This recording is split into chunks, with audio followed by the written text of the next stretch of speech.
ChatGPT, image recognition, self-driving cars, all powered by the same basic structure, a neural network.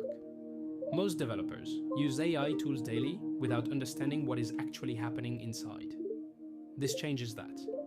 A neural network is layers of neurons connected by weighted edges. Data enters the input layer.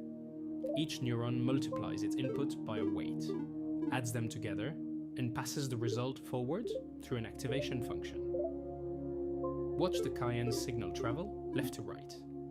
That is a forward pass. Raw data transforming layer by layer until the output layer makes a prediction.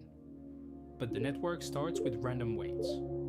Its first prediction is essentially a guess. This is where training begins. The network compares its prediction to the correct answer. The difference is the loss. Watch that red bar? That is the error. Now comes backpropagation. The error travels backward through the network. Each weight gets adjusted slightly in the direction that would have reduced the loss. Watch the gold connection flash. Those weights are updating. One forward pass, one loss calculation, one backward pass. That is one epoch. Repeat this thousands of times on millions of examples, and the weights gradually settle into values that make accurate predictions. Watch the loss bar shrink with each epoch.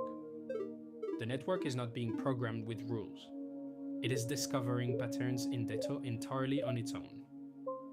This is how ChatGPT learned to write, how your phone learned to recognize your face, how recommendation systems learned your taste. The same loop. Forward, loss, backward, repeat. Running billions of times on specialized hardware. If this finally explained what is happening inside every AI system you use, drop a like and subscribe. New concept every week.